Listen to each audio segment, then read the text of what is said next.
Hola, en esta quinta charla hablaremos de mi hipótesis sobre el colesterol y después charlaremos sobre lo que yo anexé a la charla anterior, la tercera hipótesis.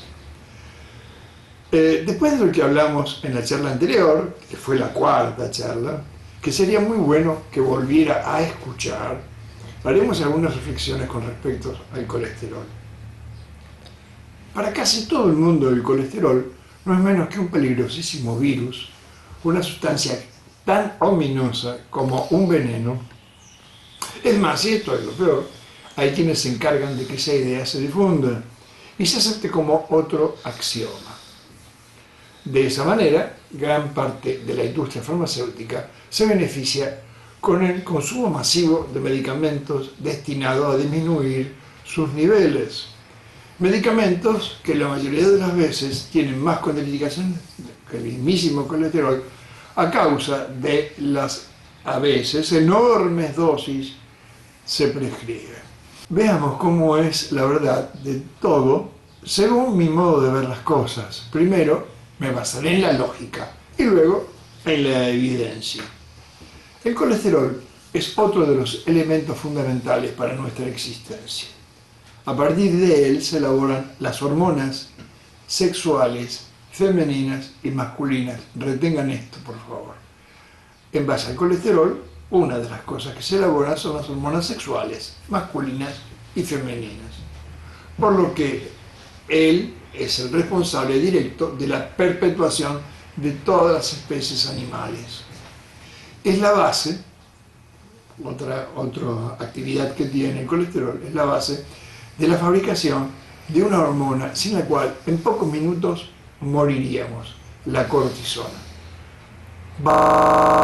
En su estructura, nuestro organismo, con la incomparable ayuda del sol, puede fabricar la vitamina D, gracias a la cual nuestros huesos pueden capturar el calcio que les da la dureza y la resistencia mecánica necesaria. Con el colesterol se fabrican las sales biliares, fundamentales en nuestro proceso digestivo. Es el colesterol el que forma las membranas de los miles de millones de células que dan forma a toda nuestra anatomía e interviene en una enorme cantidad de funciones más. Pero desechemos todo lo último.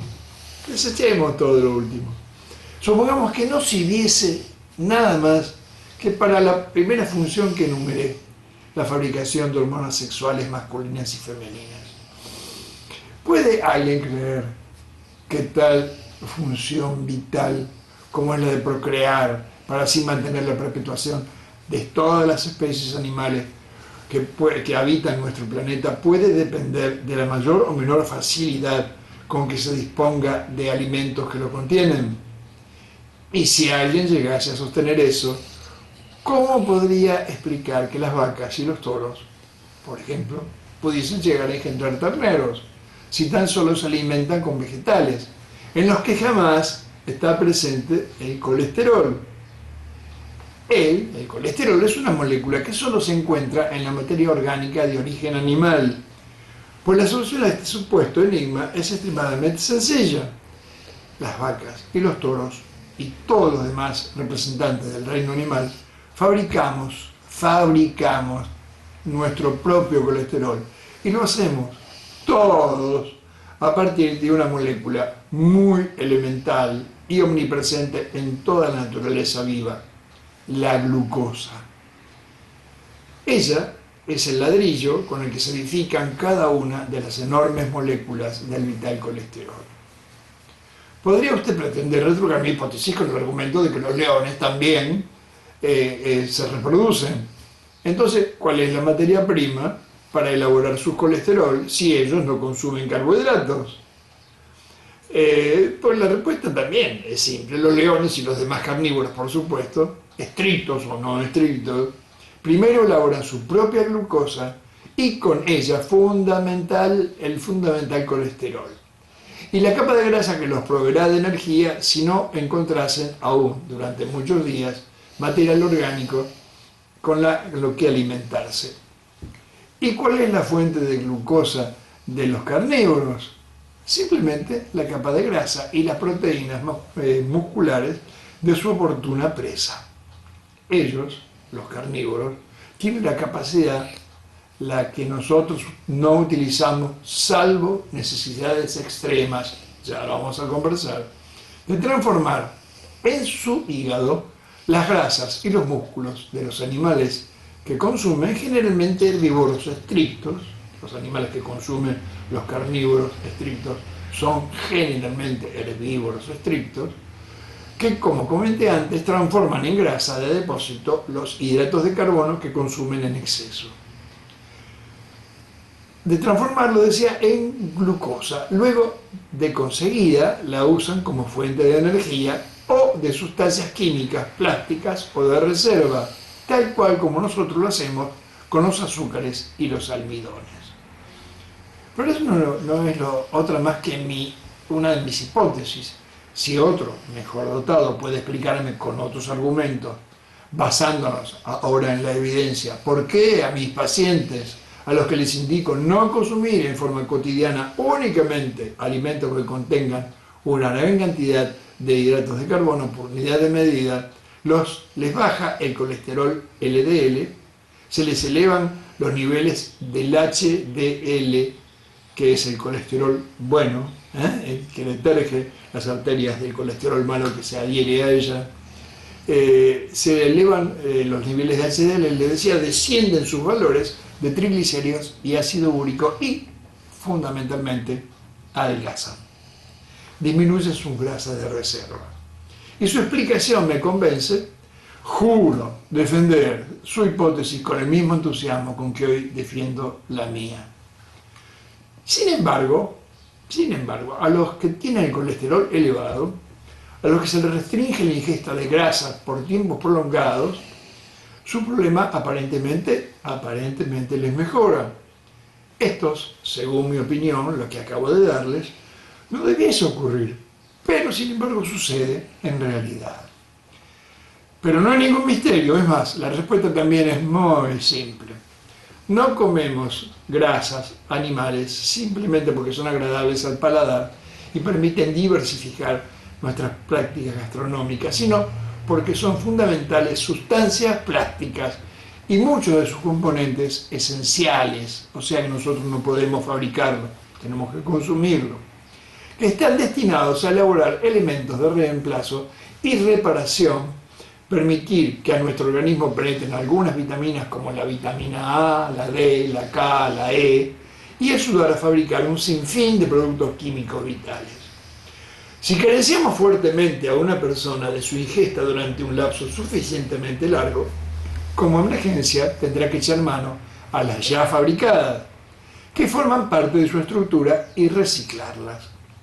El colesterol y los triglicéridos que circulan en su sangre son los lípidos, las grasas, que están más al alcance.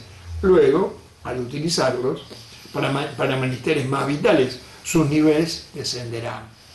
Lo que nadie asegura es que también descienda el ritmo de fabricación de esas sustancias que, les recuerdo, en los humanos se elabora a partir de los carbohidratos.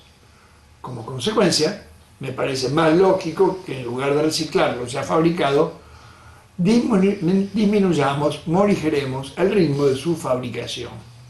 Lo que puede conseguirse si se disminuye en forma muy importante el ingreso de la materia prima para esa elaboración en nosotros, animales herbívoros no estrictos, son los hidratos de carbono. Cuando los humanos consumimos una cantidad de ellos, harinas, azúcares, miel, etc., acorde a nuestras necesidades y sin cometer excesos de forma cotidiana, los mismos son utilizados en su totalidad como combustible para nuestra actividad habitual. Pero si comemos más de lo que podemos utilizar, cosa de lo más corriente, el organismo acapara los excesos, como ya hemos visto. Es el hígado el encargado de esa vital operación. Transforma ahora al revés. Antes decíamos que en los carnívoros estrictos el hígado transformaba las grasas y las proteínas en carbohidratos. nuestro hígado transforma los azúcares excedentes en sustancias lipídicas y ellas se guardan en los depósitos destinados a ese fin. El tejido graso que tenemos debajo de la piel de casi toda nuestra humanidad, entre los intestinos fundamentalmente, o lo echa a circular en nuestra sangre bajo la forma de colesterol y triglicéridos.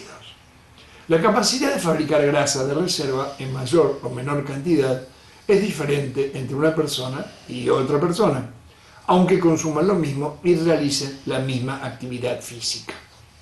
Existe una predisposición genética que no se puede modificar, por lo menos hasta ahora, para mayor en unos que en otros, para llevar a feliz o infeliz término esta adaptación que puede llegar a defendernos de posibles contingencias, de la posibilidad cierta que tenemos todos de tener que pasar largos periodos sin poder consumir alimentos en cantidades y calidades suficientes y sobrevivir al trance.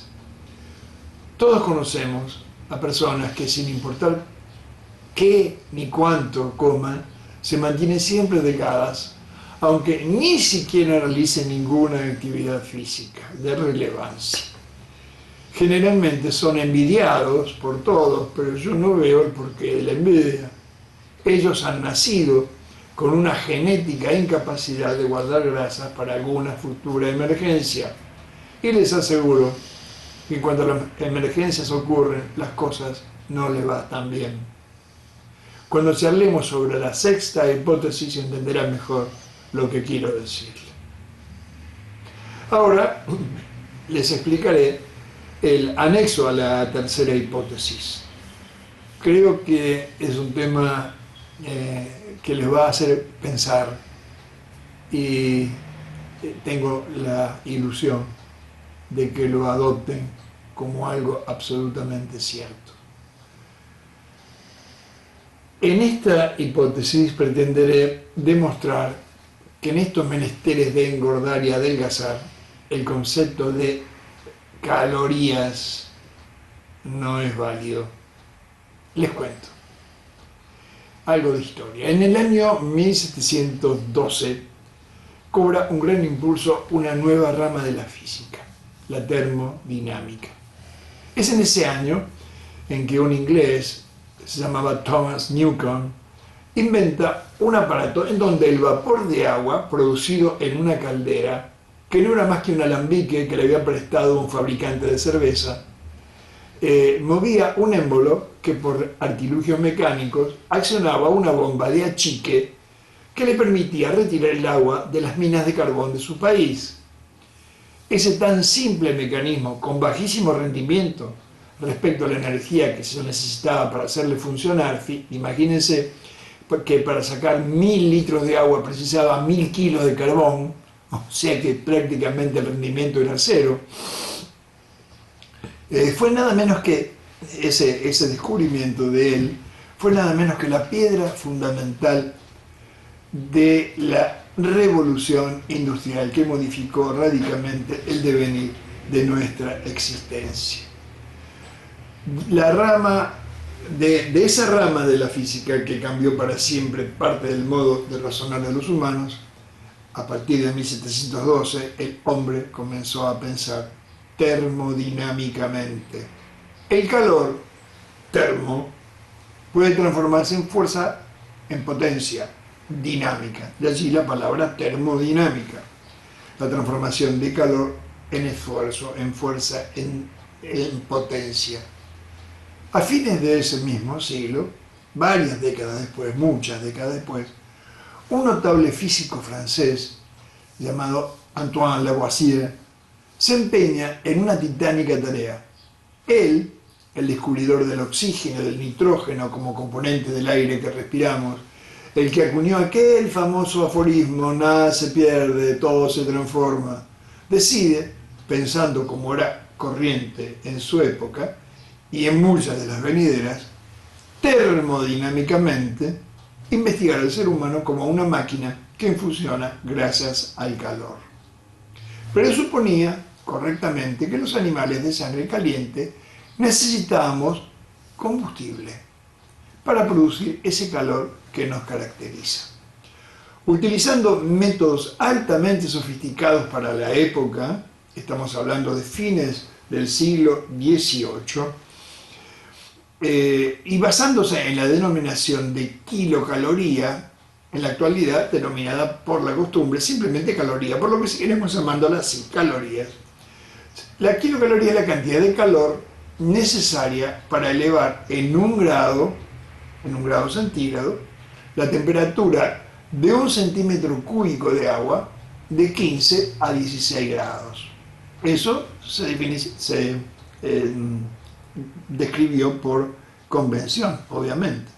Descubrió que el calor producido por la incineración de 1 gramo de grasa producía, redondeando los números, 9 calorías. 1 de proteínas, 4.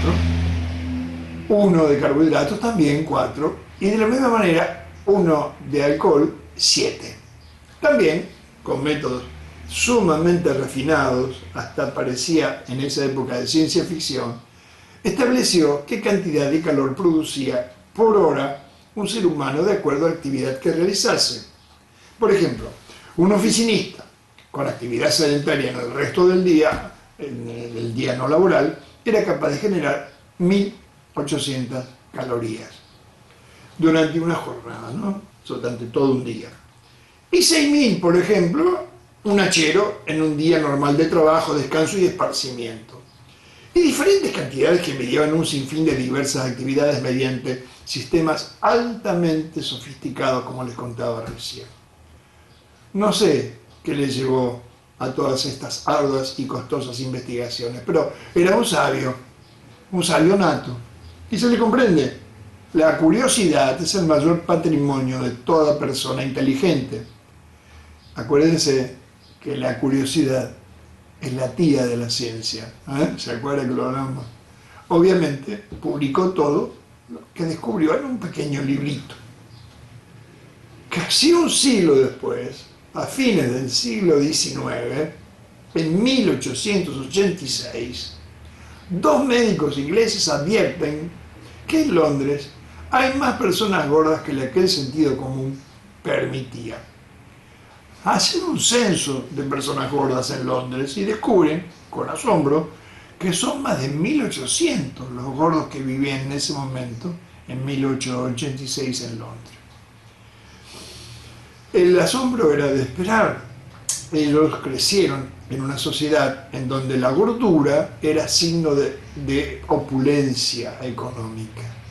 Eran los adinerados, los reyes, los ministros, los armadores de barcos, los grandes comerciantes, los banqueros, no más de 3 o 4 centenas de personas las que podían consumir alimentos carísimos para la época, como las harinas refinadas, el azúcar para ser usado como alimento, porque el azúcar se usaba como medicamento, para ser usada, decía, como alimento cotidiano, la miel, que era también muy difícil de conseguir, eran ellos los que podían costearse la gordura. Pero ahora el pueblo, la gente común y corriente, la que no de día estaba engordando, ¿qué cosa estaba ocurriendo? Pobres, no entendían nada. Nota que viene al caso. Fue alrededor de esa época en que se inventaron los molinos de metal que podían moler los granos de trigo en la forma idéntica a la harina que usamos hoy, y la maquinaria que podía extraer 10 veces más de azúcar por kilo de caña dulce, de la que también se multiplicaron los cultivos.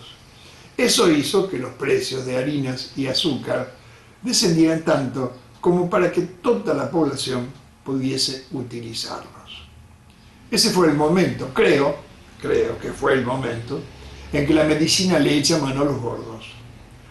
Los observaron y descubrieron que en ellos había un factor común. Todos comían mucho. Y como ellos también pensaban con razonamiento termodinámico, fueron a revisar los trabajos del antiguo y sabio maestro Lavoisier. Claro, deben haber razonado, como consumen más calorías que las que pueden gastar en su actividad cotidiana, las acumulan en forma de grasa. En consecuencia, la grasa que el gordo tiene en exceso no es más que calorías no utilizadas que guardan en esos depósitos. Pensaban.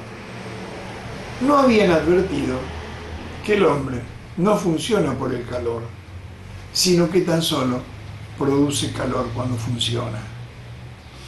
Pero se les disculpa, era su modo de razonar, no tenían en esas épocas otra cosa de dónde tomarse para hacerlo en forma diferente. Lo que no entiendo es por qué aún hoy, cuando estamos casi terminando el primer cuarto del siglo XXI, se sigue usando el pensamiento termodinámico cuando sabemos desde hace décadas que todos los animales, aún los de sangre fría, somos máquinas quimiodinámicas. No vivimos combustionando calorías, sino metabolizando carbohidratos. Pero no es cierto que no lo entienda, sí lo comprendo. El seguir sosteniendo tenaz y porfiadamente la teoría de las calorías no es tan solo una manera cómoda de razonar, también es la médula de un formidable negocio de que ya hemos de hablar más adelante. Recuerda, los seres humanos no funcionamos gracias al calor, sino que producimos calor cuando funcionamos. Vuelvo a pedirles que si les ha gustado lo que acaba de escuchar, por favor, compártalo con sus amigos. Y si es usted nuevo en esto, es la primera vez que ve esta charla, nunca había visto ninguna de las anteriores, le recomiendo, por favor, le pido, por favor, que empiece a ver desde la primera charla y así va entendiendo bien todo, porque si no va a ser inteligible para usted. Si le gustó, dele un like y suscríbase, por favor, porque vienen temas aún mucho más interesantes que este. En la próxima charla, que será la sexta charla, hablaremos de la cuarta hipótesis. Haremos una descripción del proceso fisiológico de adelgazar. O sea, el adelgazamiento es la consecuencia, ya lo hemos dicho, de un proceso fisiológico y normal. Entonces yo le explicaré cómo es ese proceso. Bueno, no me falte. La próxima charla conversamos, dentro de unos días. Yo les voy a avisar. Suscríbase, por favor. Chao. Hasta la próxima.